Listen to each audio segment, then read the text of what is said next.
오늘 본문은 거주지 제한 명령을 어기고 경계선 밖으로 나갔다가 처형을 당한 시므이라는 사람의 이야기입니다. 이 시므이가 누구인가 하는 것은 아마 많은 분들이 알고 계시는 줄로 압니다. 그는 다윗이 그 아들 압살롬의 반란 때문에 도망자 신세, 방랑자 신세가 되었을 때에 다윗에게 나타나서 돌을 던지고 또 먼지를 뿌리면서 저주하던 자가 바로 이 시므이였습니다. 살인자여, 악한 자여, 네가 사울의 집안을 망하게 하더니 결국 너도 네 아들에게 똑같이 당하는구나. 너도 분명히 망할 거다. 이렇게 저주를 퍼부었던 사람이 바로 이 시므이라는 사람이었습니다. 자, 그런데 얼마 되지 않아 상황이 역전이 되어버렸죠. 우여곡절 끝에 다윗이 다시 모든 반란을 제압하고 예루살렘으로 돌아오게 됩니다. 그때 이 시므이라는 사람이 어떻게 합니까? 또 다시금 잽싸게 다윗 앞에 나타나서 목숨을 구걸합니다. 그래서 이때 이 다윗의 측근이 너무 어이가 없어서 이 시므이를 단칼에 이제 죽이려고 하는데, 그때 다윗이 하는 말이 있죠. 죽이지 마라. 오늘 같은 이 날에 죽이면 어떡하겠느냐. 그리고 한술 더 떠서 이렇게까지 말합니다. 내가 결단코 너를 죽이지 않겠다라고 맹세까지 해버립니다. 그러니까 주변의 그 신복들의 마음은 어떻겠어요? 막 부글부글 끓겠죠. 자, 그런 상황에서도 다윗은 이 시므이를 소위 말하는 오늘날 표현으로 실드를 이렇게 쳐준 거죠. 자, 그러니까 이 시므이가 누구냐라고 했을 때 이 사람은 분명히 다윗의 원수였습니다. 그러나 동시에 다윗으로부터 은혜를 입은 자였죠. 자, 그런데 이제 세월이 흘렀습니다. 이 세월이 흘러서 오늘 본문에 보니까 어떤 일이 발생하냐? 결국 이 시므이가 죽게 되는 겁니다. 자연사가 아니라 그 아들, 다윗의 아들 솔로몬에 의해서 처형을 당하게 되는 거죠. 매우 비참하게 죽게 됩니다. 자, 그렇다면 오늘 이 시므이의 모습, 이 다윗으로부터 솔로몬에 이르는 2대에 걸쳐서 나타난 이 시므이의 모습, 이 시므이의 모습을 통해서 우리가 얻는 교훈이 뭘까 한번 생각해 보길 원하는데요. 우리가 오늘 이 본문을 대할 때 크게 두 가지 관계의 관점에서 보기를 원합니다. 첫째는 다윗과 시므이와의 관계, 그렇죠? 또 두 번째는 솔로몬과 시므이와의 관계. 이 두 관점에서 우리가 한번 좀 본문을 보기를 원하는데요. 먼저 다윗과 시므이의 관계를 좀 보겠습니다. 앞에서 좀 언급을 한 것처럼 이 시므이의 이야기를 할 때 다윗의 이야기를 빼놓을 수가 없죠. 시므이는 다윗의 원수였지만 동시에 다윗의 은혜를 입은 자였다라고 말씀을 드렸습니다. 자, 그런데 여러분, 우리가 여기에서 좀 더 깊게 들어가서 관찰을 해보면 사실 이 시므이 때문에 진짜 은혜를 입은 사람이 있어요. 그 사람이 누구냐? 바로 다윗이었습니다. 비록 시므이가 다윗에게 아픔을 주긴 했지만 그 사건, 그 아픔을 주는 그 사건 때문에 궁극적으로 하나님의 은혜가 누구에게 임하느냐? 다윗에게 임했다는 거예요. 우리가 주목할 부분인 거죠. 시므이가 다윗을 저주할 당시 다윗이 했던 유명한 말이 있습니다. 우리 사무엘하 16장 말씀을 좀 보기를 원하는데요.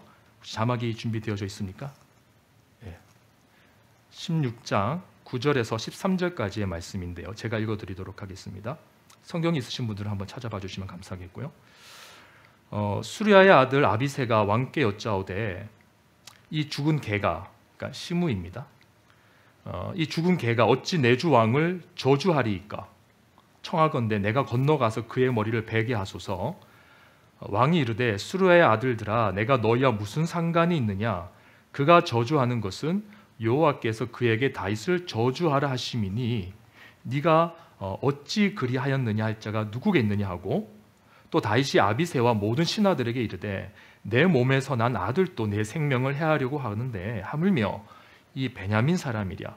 여호와께서 그에게 명하신 것이니 그가 저주하게 버려두라. 12절 혹시 말씀이 보이시는 분들은 같이 12절 읽어보도록 하겠습니다. 시작. 혹시 여호와께서 나의 원통함을 감찰하시리니 오늘 그 저주 때문에 여호와께서 선으로 내게 갚아주시리라 하고.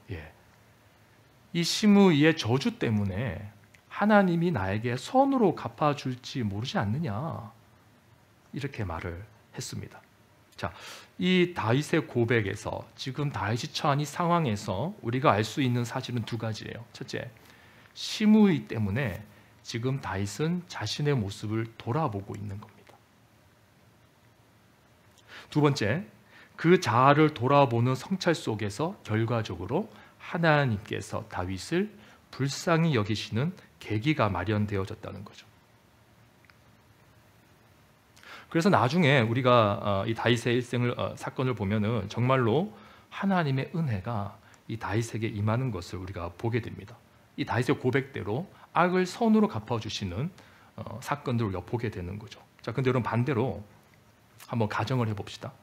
만약에 다윗이 그 순간에 이 시므이를 죽였다라고 한번 가정을 해볼게요.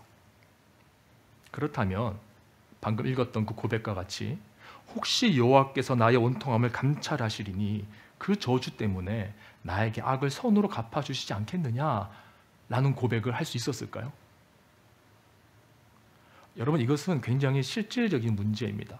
우리가 많은 사람들과 만나고 살아갈 때 감정이 상하는 일들이 있어요. 그 감정이 상하는 순간에 여러분들의 성깔대로, 여러분들의 성질대로 욱 하고 난 다음에 그때 여러분 신앙적인 고백을 할 수 있겠던가요? 일단 토하고 나면은 기도하는 것도 어색해집니다. 굉장히 실제적인 문제를 지금 우리가 보고 있는 겁니다. 여러분, 다윗이 만약에 그 순간 시므이를 죽였다면 바로 이러한 보석과 같은 믿음의 고백을 할 수는 없었다라는 거죠. 절대로 할 수가 없었을 겁니다. 여러분, 우리 인생에 정말 신앙적 고백이 나올 때가 언제입니까? 어떤 분은 그러세요. 하나님, 목사님, 정말 제 삶에 원하는 바가 좀 다 이루어졌으면 좋겠어요. 이 삶의 모든 문제들이 좀 다 해결되어지고 제발 그 사람, 그 왼수 좀 사라지고 그럼 내가 하나님 찬양하겠습니다. 이런 뉘앙스의 언어를 갖고 계신 분들이 있으세요. 자, 근데 여러분, 진짜 주님을 향한 신뢰는요, 우리의 상황이 무너졌을 때, 이제는 정말 할 수 있는 것이 없구나, 이제 하나님 밖에는 내가 바라볼 분이 없구나 라고 할 때, 바로 그때 우리 안에 그 보배로운 신앙 고백, 정말 하나님 앞에서 영롱한 빛을 발하는 신앙 고백을 할 수 있다가 아니라 할 수 있는 절호의 기회를 얻게 되는 겁니다. 안타까운 것은 많은 분들이 이 기회를 놓치고 살아간다는 거예요. 어쩌면 하나님께서는 우리에게 바로 그러한 기회를 주시기 위해서, 그러한 고백을 듣고 싶으셔서 우리를 그러한 어려운 상황으로 몰아가시는지도 모르겠습니다. 근데 안타깝게도 많은 사람들이 이 기회를 놓쳐버리는 거죠. 여러분, 어제 하루를 돌아보시고 오늘 하루를 돌아보시고 지난주 또 한 달 전의 삶을 돌아보십시오. 여러분들에게 온 수많은 이 절호의 기회를 놓치지 않았습니까? 대인관계 속에서 그 누구 때문에 마음이 상함으로 인하여서 온통하고 억울한 그 분을 삭히지 못함으로 인하여서 이 신앙 고백, 이 절호의 이러한 영롱한 빛을 발할 수 있는 신앙 고백을 할 수 있는 절호의 기회를 다 날려버리지는 않았습니까, 여러분? 여러분, 우리는 항상 기억해야 됩니다. 우리의 인생에 고통을 주는 사람이 있을 때, 그때가 바로 내가 하나님의 은혜를 입을 때라는 사실입니다. 그래서 그때 우리의 입술과 행동을 잘 제어하는 것이 겉으로 볼 때는 내가 손해보는 것 같고요, 혹은 반대로 내가 정말로 입술과 눈빛을 제어를 잘했다고 가정을 해볼게요. 그래서 내가 상대방에게 은혜를 베푸는 것처럼 보일 수 있을지 몰라도 사실은 내가 상대방에게 은혜를 베푼 것이 아니라는 겁니다. 사실은 그 과정을 통해서 하나님이 내게 은혜를 베푸시는, 하나님이 나에게 예비하신 놀라운 은혜가 예비되는 시간이라는 겁니다. 그 기회라는 거예요. 그 기회를 잡을 수 있는 영안이 열리기를 주님의 이름으로 축원합니다. 그래서 여러분, 우리는 선택해야 됩니다. 내 인생에 억울하게 고통을 주는 사람이 있을 때 그 사람을 내가 손볼 것인가? 아니면 하나님의 은혜가 임하는 통로로 삼을 것인가? 이것은 여러분들이 선택하는 거예요. 이것은 하나님이 해주시는 것이 아닙니다. 다른 사람이 기도한다고 되는 게 아니에요. 이것은 여러분들이 선택해야 되는 거예요. 다시요. 그 원수와 같은 사람, 그 억울함을 주는 그 사람이 내 삶 가운데 있을 때 그 사람을 내가 손볼 것인가? 아니면 하나님의 은혜가 임하는 통로로 그 사람을 내 삶 속에서 하나님의 은혜가 임하는 통로로 삼을 것인가? 여러분들이 선택해야 되는 문제입니다. 물론 이 은혜가 우리에게 어떻게 나타나게 될지는 아무도 몰라요. 그러나 한 가지 분명한 사실은 하나님께 맡긴 자는, 오늘 본문의 다윗과 같이 하나님께 맡긴 자는 하나님께서 자신의 인생에 개입하는 것을 분명히 보게 된다는 거죠. 다시요. 하나님께 맡긴 자들이 하나님이 자신의 인생에 개입하는 것을 볼 수 있게 됩니다. 뒤집어 말하면 뭐예요? 맡기지 않는 자는 계속해서 그 기회를 놓치게 되는 거죠. 하나님께서 어떻게 일하시는지 볼 수 있는 기회가 자꾸만 사라져가는 겁니다. 왜 자꾸 우리의 신앙이 연약해지고 우리의 믿음이 흔들리는 겁니까? 내 삶 속에서 하나님이 일하시는 것을 본 적이 없기 때문이에요. 큰 것을 기대하지 않습니다. 소소한 삶의 간증들 있잖아요. 그것을 본 기억이 너무 아련한 거예요. 여러분, 이번 한 주 동안 하나님이 여러분 삶 가운데 관계 문제 속에서, 그 원수와의 관계 속에서 어떻게 개입하시는지 보셨나요? 마지막으로 본 때가 언제입니까? 바라기는 우리의 인생에 어려움이 있을 때, 특별히 관계의 문제가 있을 때 그 순간을 하나님의 임하는 통로로 삼으시기를 결단하는 우리 모두가 되기를 소원합니다. 자, 그런데 여러분, 한 가지 의문이 있어요. 뭐냐? 그렇다면 하나님의 공의는 어디로 갔는가 하는 문제입니다. 이해가 가시나요? 하나님은 그저 악인을 나만을 성숙시키시고 나에게만 은혜를 베푸시는 통로로만 사용하신다. 나에게 은혜를 베푸시는 통로로만 사용하신다며, 그렇다면 그 악인을 향한 하나님의 공의는 어디로 간 겁니까? 우리가 실질적으로 관심을 가지는 부분이 바로 이 부분이죠. 자, 이것이 바로 오늘 우리가 두 번째로 살펴볼 솔로몬과 시므이와의 관계 속에서 생각해 볼 문제인데요. 결론부터 말씀드리면 하나님께서는 분명히 당신의 공의를 드러내십니다. 드러내세요. 반드시 드러내세요. 단 전제 작업이 있는데, 그게 뭐냐? 악인에게도 먼저 회개할 기회를 주신다는 겁니다. 자, 한번 따라해 볼까요? 하나님은 악인에게 회개할 기회를 주신다 하고, 다시 한번 따라해 보십시오. 하나님은 악인에게도 회개할 기회를 주신다. 여러분, 하나님은 악인에게도 회개할 기회를 주시는 분이세요. 그냥 악인에게 회개할 기회를 준다, 이게 아닙니다. 악인에게도, 무슨 뉘앙스예요?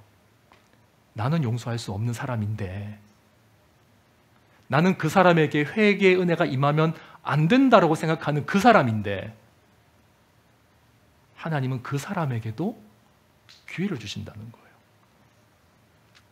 자, 우리가 이 사실을 망각하기 때문에 일상에서 자주 시험에 드는 겁니다. 왜요? 하나님께서 즉각적으로 왜 심판하지 않으시지? 왜 하나님께서 나의 온통을 갚아주지 않으시지? 그러니까 이 생각에 골몰하다 보면은 이제 시험에 들기 시작하는 거죠. 그러나 여러분 기억해야 됩니다. 우리의 시간과 하나님의 시간은 달라요. 아멘? 우리의 기준과 하나님의 기준은 다르다는 겁니다. 이것을 믿고 고백하는 게 하나님은 절대적으로 선하시다라는 고백이에요. 이 고백이 되지 않는데 그냥 하나님은 선하십니다, 하나님 옳으십니다, 아니에요, 여러분. 자, 그렇다면 이 시므이, 오늘 본문에 등장하는 시므이에게는 어떤 기회가 주어졌을까? 자, 먼저 그는 다윗으로부터 기회를 얻었는데요. 앞서 살펴본 것처럼 시므이가 처음에 다윗을 저주할 때가 있었습니다. 아까 말씀드렸죠. 그때 분명히 다윗의 부하가 그를 죽일 수 있었어요. 근데 그때 다윗이 그를 막아주죠. 그게 첫 번째입니다. 두 번째는 언제냐? 그 압살롬의 반란을 제압하고 나서, 평정하고 나서 다시금 예루살렘으로 복귀할 때, 그때 또 다시 한 번 더 이 시므이를 다윗의 군사들이 죽이려고 하죠. 근데 그때도 어떻게 한다고요? 다윗이 또 막아주었습니다. 말하자면 지금 이 하나님의 관점에서 볼 때요, 시므이는 하나님의 기름 부음 받은 자를 저주한 것에 대한 회개할 기회를 얻은 거예요. 그냥 다윗을 저주했으니까 잘못했다, 이게 아닙니다, 여러분. 그렇게 보시면 안 돼요. 이게 왜 큰 죄냐면 다윗은 하나님의 기름 부음 받은 자였다는 거예요. 하나님이 세우신 대표였다는 거죠. 근데 그것에 대해서 완전히 역행하는 저주를 한 겁니다. 이것은 곧 그를 세우신 하나님을 대적한 것과 같은 거예요. 그래서 회개했었어야 되는 거예요. 그래서 단순히 다윗을 아프게 했기 때문이 아니라, 물론 이제 그런 부분도 없지 않아 있겠지만서도 더 근본적으로는 하나님을 대적한 모습이었다는 겁니다. 자, 그런데 그때마다 다윗이 막아주죠. 다. 첫 번째도 넘어갔습니다. 두 번째도 넘어갔습니다. 다시 말해서 회개할 기회를 이 시므이가 얻었다는 거예요. 자, 그렇다면 과연 그는 회개했을까? 했다면 제가 이 얘기를 안 하겠죠, 여러분. 우리가 그것을 어떻게 할 수 있습니까? 이제 오늘 본문에서 다윗이 죽을 때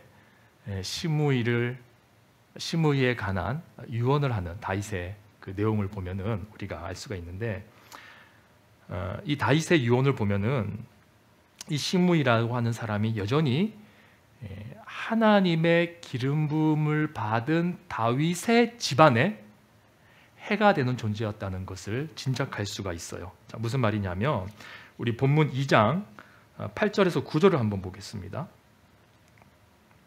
제가 읽을게요. 바울인 베냐민 사람 게라의 아들 시므이가 너와 함께 있나니, 그러니까 지금 유언입니다. 다윗의 유언. 그는 내가 마하나임으로 갈 때 이 악독한 말로 나를 저주하였느니라. 그러나 그가 요단에서 내려와서 나를 영접함으로 내가 여호와를 두고 맹세하여 이르기를 내가 칼로 너를 죽이지 아니하리라 하였노라. 그러나 그를 무죄한 자로 여기지 말지어다. 너는, 솔로몬입니다, 너는 지혜 있는 사람이므로 그에게, 시므이에게 행할 일을 알지니 그의 백발이 피 가운데 수월에 내려가게 하라. 그의 백발이 수월 가운데, 피 가운데 수월로 내려가게 하라. 자, 여러분, 이 말씀을 접했을 때 어떤 마음이 듭니까? 느낌이 어떠세요? 저는 이 말씀을 볼 때 좀 이상했습니다. 아마 여러분도 비슷한 생각을 가지실 텐데, 다윗이 왜 한 입으로 두 말 하지? 그런 느낌 있으시죠, 다들? 다윗이 왜 이렇게 속이 좁지? 왜 이렇게 앞뒤가 다르지? 왜 이렇게 죽을 때 섬뜩한 유언을 남기는가? 자, 그런데 이 뒤에 이제 솔로몬이 취하는 조치를 보면은 우리가 다 이유가 있구나 하는 것을 알게 되는데요. 우리 이제 쭉 내려와서 2장 36절에서 37절을 좀 볼게요. 이제 앞에서는 이제 다윗의 이야기였는데 이제 36절, 37절은 이제 솔로몬의 이야기입니다. 왕이 이 사람을 보내어 시므이를 불러. 그러니까 지금 시므이를 부를 때는 이제 시간이 좀 지난 겁니다. 이제 어느 정도 세월이 좀 지났어요.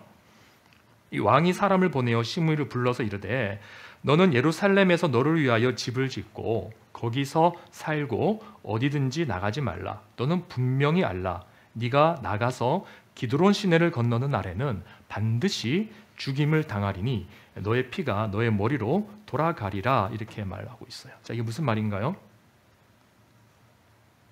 그러니까 지금 이 뉘앙스는 이겁니다. 세월이 좀 지났음에도 불구하고 솔로몬이 볼 때는 여전히 이 시므이라는 사람이 정치적으로 다윗의 집안에 해가 될 수 있는 존재였다는 것을 말하고 있는 거예요.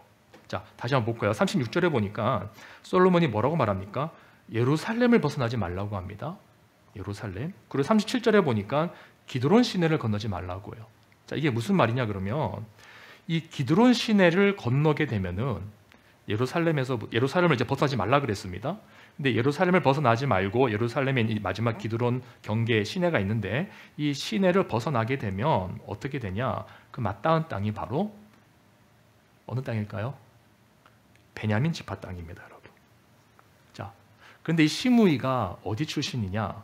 베냐민 지파 사람이에요. 그런데 사울왕 있죠, 사울왕. 이 사울왕은 또 어디 사람이냐? 또 베냐민 지파예요. 그래서 성경은 이 시므이가 죽은 사울 왕의 친족이었다고 밝힙니다. 좀 감이 오시나요? 자, 좀 더 설명을 해볼게요. 그래서 시므이가 다윗을 처음 저주할 때 다윗 이야기입니다. 여러분 솔로몬과 다윗을 제가 왔다 갔다 하는데 헷갈리지 마세요. 시므이가 다윗을 처음 저주할 때 그 저주의 내용이 뭐였냐면요, 네가 사울의 집안을 망하게 하더니 너도 똑같이 당하는구나. 그게 골자였어요. 자, 그리고 성경을 또 자세히 보면은요, 이 시므이가 다윗 앞에서 목숨을 구걸할 때도 어떻게 구걸하냐면요, 이 부분이 중요한데, 아까 제가 이제 그 압살롬의 난을 평정하고 다윗이 돌아올 때 그 시므이가 쏜살같이 나와서 목숨을 구걸했다고 했잖아요. 그때 시므이가 혼자 나온 게 아닙니다, 여러분. 자, 무슨 말이냐면 우리 사무엘하 19장 16절 17절 말씀인데요, 제가 읽어드릴게요. 바울임에 있는 베냐민 사람 게라의 아들 시므이가 급히 유다 사람과 함께 다윗 왕을 맞으러 내려올 때에 17절에 뭐라고 되어 있냐면요, 베냐민 사람 1000명이 그와 함께 했다, 이렇게 되어 있습니다. 여러분 이제 그 장면을 한번 상상을 해보십시오.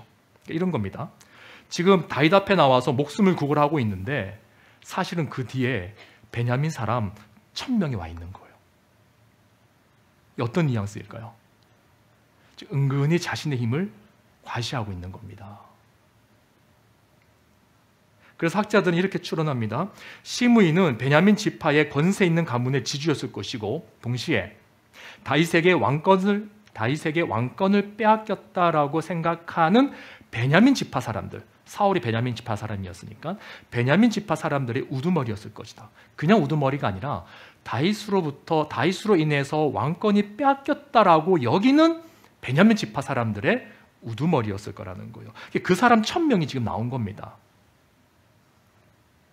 그러니까 다윗, 네가 지금 나를 죽이면 목숨을 구걸하고, 표면적으로는 목숨을 구걸하고 있지만 그 밑에 담겨져 있는 의미가 뭐예요? 지금 네가 만약에 나를 죽이면 내 뒤에 1000명, 그리고 그 뒤에 있는 베냐민 지파 감당하기 힘들 텐데, 그 뉘앙스가 있는 거예요.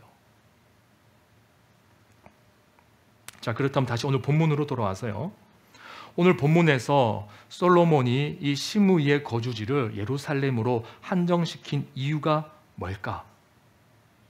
바로 다윗이 죽은 이후에도 시므이가 자신이 가진 세력을 가지고 또다시 정치적으로 허튼 짓을 하게 될까 봐 아예 처음부터 그것을 막는 겁니다. 일종의 연금 장치를 하는 거예요. 왜? 그 가택연금이라는 말 들어보셨죠? 그런 식으로 예루살렘 안에 한정시켜 놓은 겁니다.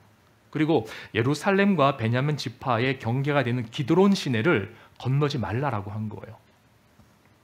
자, 그러니까 여러분, 만약에 시므이가 정말로 그 2번의 죽을 뻔한 기회를 넘기고 나서 진짜 회개하고 반성을 하고 얌전히 지냈다면 아마 다윗이 죽을 때 그런 유언을 안 했을 겁니다. 근데 다윗의 유언을 보면 아직까지 이 시므이에 대한 뭔가 석연치 않은 구석이 있다는 것을 알 수가 있는 거죠. 자, 그리고 또 한 가지 우리가 중요하게 짚고 넘어가야 될 사실이 있는데요, 오늘 본문에서 이 시므이의 이야기가 나오는 시점이 언제이냐면 바로 솔로몬을 반대하는 정적들이 숙청당하는 사건 다음에 나옵니다. 자, 우리가 살펴보지는 않았지만 2장을 보면은요, 2장 앞에서부터 쭉 보면은 다윗이 죽습니다. 다윗이 죽은 다음에 어떤 일이 발생하냐? 아도니아라는 사람이 숙청을 당합니다. 아도니아는 솔로몬의 이복 형이에요.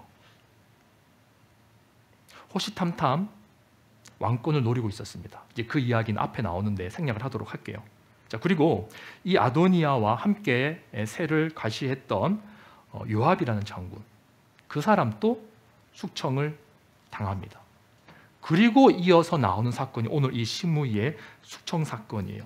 근데 사실 이 시므이와 아도니아는 아무런 관련이 없습니다. 그럼에도 불구하고 앞에서 이 숙청 사건 다음에 시므이의 사건을 연이어서 기록했다는 것은, 이것은 저자의 의도가 분명한 겁니다. 지금 시므이의 존재 자체가 다윗의 집안에, 솔로몬의 나라에 해가 된다라는 것을 드러내고 있는 겁니다. 자, 이제 이 분위기를 아시겠죠? 따라서 여러분, 우리는 이 시므이를 향한 다윗의 유언을 볼 때 이 다윗이 속이 좁아서 그런 게 아니었구나 판단을 하셔야 돼요. 오히려 시므이가 오랜 세월 동안 다윗의 집안과 화평할 수 있는 기회, 그러니까 영적으로 표현하면 회개의 기회가 있었음에도 불구하고 그 기회를 놓쳤다는 겁니다. 그렇게 우리가 오늘 본문을 해석해야 돼요.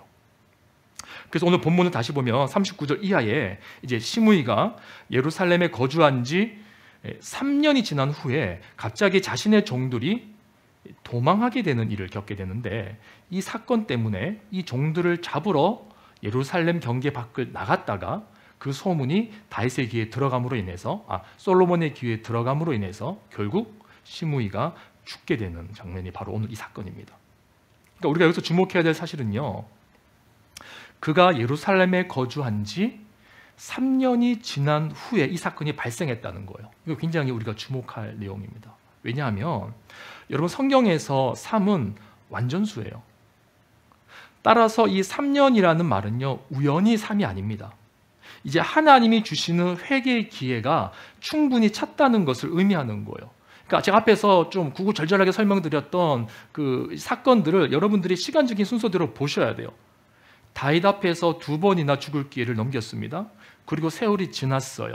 그러고 나서 예루살렘 안에 갇히게 되는데, 뭐 갇혔다기보다도 그냥 이제 테두리가 정해진 거죠. 한계가, 거주지 한계가. 그런데 거기에서 3년이 지났다라고 지금 성경의 기자가 딱 기록을 하고 있어요. 3년. 그러니까 이 3이 뭐냐? 이 3은 이 시므이라는 사람에게 주어지는 회개의 기회가 충분히 찼다, 그걸 말하는 겁니다. 근데 그 충분히 주어진 그 기회를 어떻게 한 거예요? 시므이가 놓쳤다라는 거예요. 여러분, 하나님은 우리에게, 아니 악인들에게도 충분히 기회를 주시는 분인 줄로 믿으시길 바랍니다. 단 우리가 생각하는 기준과 때와 다를 뿐이에요. 우린 악인들이 득세할 때 하나님께서 당장의 모든 것을 공의롭게 처리해 주시기를 원하는데, 하나님의 계산법과 우리의 계산법이 다르기 때문에 하나님은 의인에게도 악인에게도 동일하게 해를 비춰주시고 비를 내려주시는 분이라고 성경에서 가르쳐주고 있기 때문에 우리의 조급한 심정으로 하나님의 공의가 나타나기를 기대해서는 안 되는 겁니다. 그리고 이것을 좀 더 확장시켜서 적용해 보면, 바로 하나님이 주신 이러한 기회 때문에 어쩌면 저와 여러분이 지금 이 자리에 있을 수가 있는 거예요. 그래서 여러분, 오늘 이 솔로몬과 시므이와의 관계를 통해서 정말 중요하게 생각해 볼 내용이 뭐냐? 하나님은 우리에게 분명한 회개의 기회를 주시는 분이라는 거고, 시므이는 그 기회를 완벽하게 놓쳤다라는 겁니다. 그리고 이제는 이 시므이의 자손이 바로 우리 자신이 될 수 있다는 사실에 집중해야 됩니다. 우리 역시도 그 회개의 때를 놓칠 수가 있는 거죠. 여러분, 회개라는 것은 때가 있습니다. 하나님께서 가만히 계신다고 해서 우리가 회개할 필요가 없는 게 아니죠. 우리는 종종 하나님이 오래 참고 기다리시는 것을 마치 나에게 문제가 없기 때문에 그런 것이다 라고 착각하는 경우가 있습니다. 근데 여러분, 이 회개하지 않는 자들의 특징이 뭔지 아세요? 회개하지 않는 자들의 특징이 있습니다. 바로 자신의 기준을, 한번 따라할까요? 자신의 기준을 진정성의 기준으로 삼고 그릇된 일도 합리화한다. 제가 다시 읽어드릴게요. 자신의 기준을 진정성의 기준으로 삼습니다. 대단히 중요한 말입니다, 여러분. 자신의 기준을 진정성의 기준으로 삼고 그릇된 일을 저질러도 그것을 합리화시킨다는 거예요. 자신의 진정성을 울거먹으면서. 우리 39절에서 41절 다시 한번 볼게요. 39절에서 41절 제가 읽겠습니다. 3년 후에 시므이의 2 종이 가드왕 마아가의 아들 아기스에게로 도망하여 간지라. 어떤 사람이 시므이에게 말하여 이르되 당신의 종이 가드에 있나이다. 시므이가 그 종을 찾으려고 일어나 그의 나귀의 안장을 지우고 가드로 가서 아기스에 나아가 그의 종을 가드에서 데려왔더니 시므이가 예루살렘에서부터 가드에 갔다가 돌아온 일을 어떤 사람이 솔로몬에게 말한지라. 자, 제가 다시 보자고 한 이유가 있습니다. 한번 보십시오. 자, 여러분 한번 생각해 보십시오. 상식적으로. 아무리 종이 도망갔다 그래도 지금 이 시므이는 한 나라의 왕인 솔로몬과 또 자신의 원수였던 다윗의 아들인 솔로몬이에요. 그 솔로몬과 지금 약속을 이미 한 겁니다. 어떤 약속을 했습니까? 예루살렘 벗어나지 않겠다. 기드론 시내 건너지 않겠다. 건너면 어떻게 된다고요? 죽는다. 이게 가벼운 약속입니까? 이건 큰 약속, 엄중한 약속이에요. 자, 그런데 어떻게 일개 자신의 종 2명이 도망갔다고 해서 그 종 2명을 잡으러 가기 위해서 그 약속을 깨고 예루살렘을 벗어날 수 있었는가? 이해 가십니까, 여러분? 지금 이 2 종이 도망간 곳이 어딘지를 보셔야 돼요. 가드라는 곳입니다. 가드. 가드가 어디냐면은요, 옛날 블레셋 지역의 땅이에요. 아마 다윗 때 이제 이스라엘의 영토로 아마 이렇게 속국이 된 것 같습니다. 어쨌거나 예루살렘이 여기에 있다 그러면은 그 위에 기도는 시내가 있고요. 근데 가드는 이 밑에 있는 거죠. 완전 반대인 거예요. 그러니까 지금 이 시므이의 머릿속에는 어떤 생각이 있느냐, 이런 겁니다. 2가지 생각이 아마 있었을 거예요. 첫 번째는 여러분 한번 생각해 보십시오. 이 시므이라는 사람이 베냐민 지파의 유력한 지주였다고 했을 때 그에게 재산이 많았을까요? 적었을까요? 많았을 겁니다. 뒤에 1000명을 데리고 오잖아요. 그런데 지금 이 사람이 베냐민에 살고 있나요? 베냐민 지파에 살고 있나요? 예루살렘에 갇혀 있나요? 예루살렘에 갇혀 있어요. 그러면 이 사람의 그 수많은 재산은 누가 관리하나요? 분명히 이 시므이는 자신의 종들을 전적으로 의지할 수밖에 없는 상황이었던 겁니다. 자신의 종들을 통해서 그 많은 재산들을 관리를 하는 거예요. 그런데 그 종 2명이 도망을 갔습니다. 자, 그럼 여러분 도망갈 때 여러분들은 빈손으로 도망갑니까? 뭔가는 챙겼을 거예요. 뭔가 중요한 건 가지고 갔을 겁니다. 그리고 많은 정보들을 갖고 있겠죠. 자, 그러니까 지금 시므이는 이 2 종을 어떻게 해서든지 잡았어야 되는 거예요. 자, 그런 이제 경우가 하나가 있고요. 또 동일한 연장선상에서 추측해 볼 수 있는 건 이겁니다. 아까 말씀드렸던 것처럼 솔로몬이 뭐라고 제안을 했냐 그러면 기드론 시내를 건너지 말라 그랬어요. 그런데 이들이 도망간 곳은 가드라는 지역입니다. 완전 반대쪽이에요. 그러니까 이 시므이의 마음에 어떤 마음이 들었을까요, 여러분? 어떤 마음이 들었을까요? 내가 예루살렘을 벗어나는 것은 조금 찜찜하긴 한데 그래도 내가 지금 뭐 정치적으로 뭔가 오해를 살 만한 일은 아니니까 나는 지금 저기 가드로 내려가야 되니까 이 정도는 괜찮겠지. 그리고 3년 동안 아무 일도 없었으니까 얌전히 지냈으니까 더 이상 뭐 나한테 뭐라고 하지 않겠지. 그런 생각을 했다는 겁니다. 그러니까 여러분 제가 아까 처음에 함께 따라해보자고 했던 그 말이 이제 이해 가십니까? 회개하지 못하는 자들의 특징이 뭐냐면은요, 자신의 진정성을, 자신의 기준을 진정성의 기준으로 삼고 그릇된 일도 합리화시키는 사람들이라는 거예요. 여러분, 회개하지 않는 자들의 심리가 바로 이겁니다. 둘 다 지켜야 하는 것임에도 불구하고 그 중에 하나만이라도 지키면 그것으로 만족해하고 합리화하는 거죠. 여러분, 회개라는 것이 뭡니까? 회개. 진짜 회개는요, 내가 잘한 것을 보고 안도하는 것이 아니라, 그렇죠? 내가 잘한 것을 보고 안도하는 것이 아니라 하나님 앞에서 아무리 작은 것이라 할지라도 그 작은 것 하나 때문에 아파하고 통회하고 자복하면서 하나님 앞에 나가는 것, 그게 회개인 거예요. 그게 회개예요, 여러분.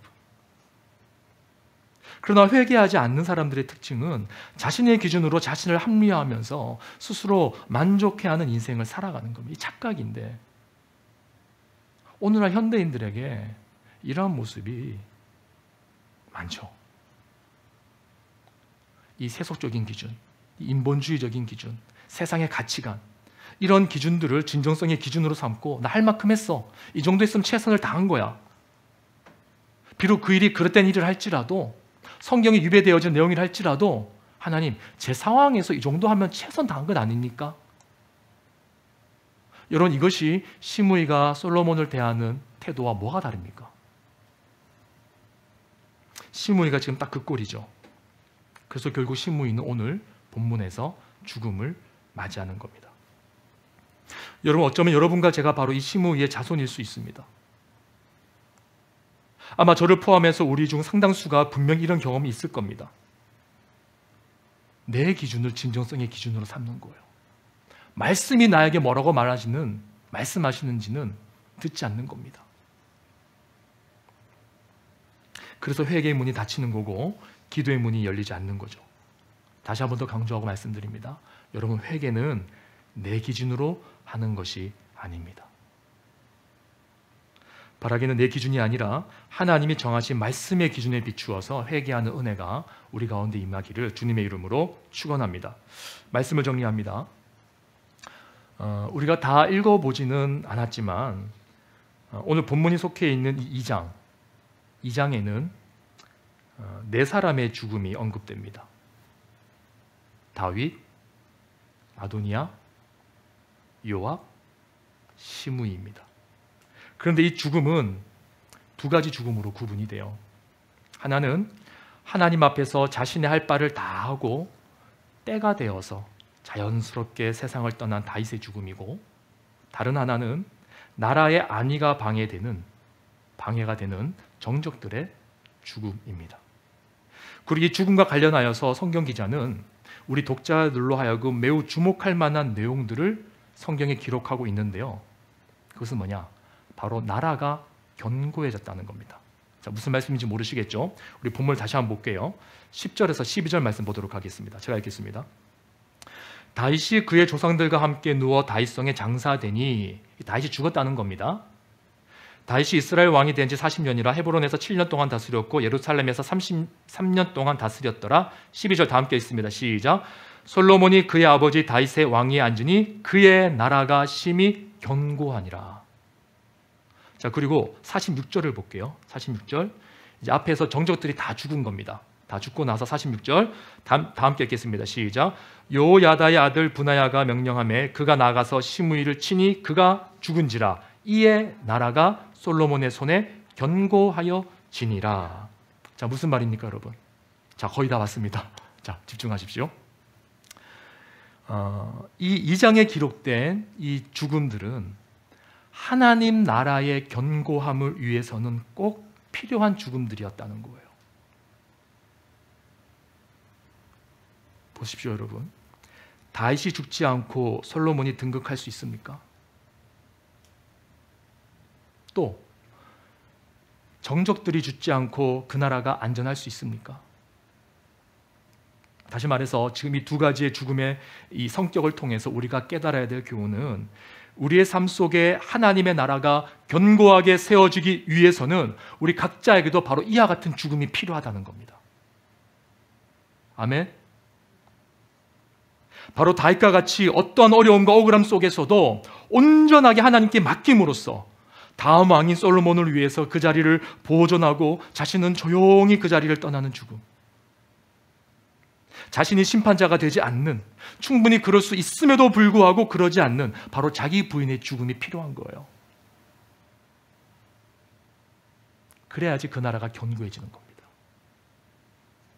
또한 시므이를 비롯한 정적들이 제거된 것과 같이 내 안에 감춰진 죄, 즉 하나님 나라의 안위를 위협하는 이 죄의 문제를 제거하는, 즉 죄에 대한 죽음도 우리 안에 필요한 거예요.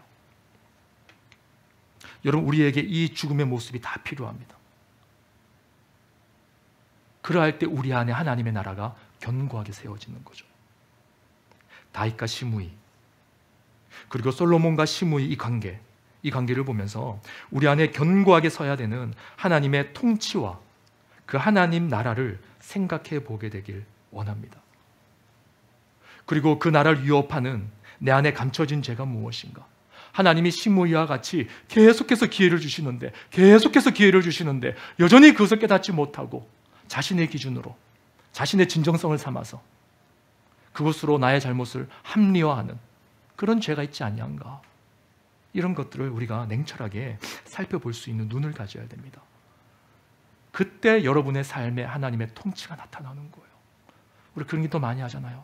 내 삶 가운데 하나님의 나라가 임하게 하옵소서, 하나님의 통치가 임하게 하옵소서. 절대로 안 나타나요. 왜요? 성경은 말합니다.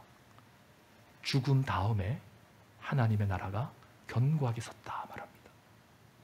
여러분들이 죽지 않으면 여러분의 삶 속에 하나님의 나라는 견고하게 세워질 수 없습니다.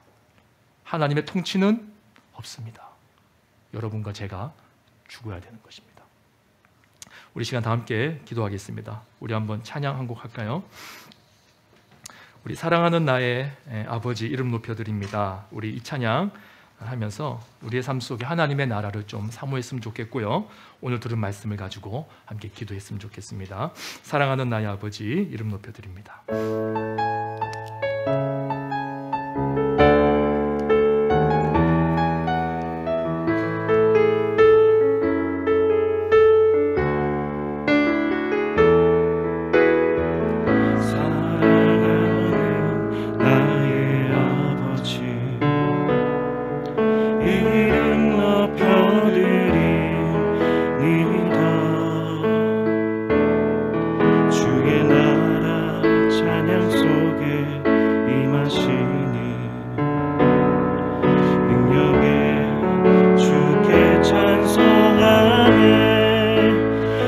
전능하신 하나님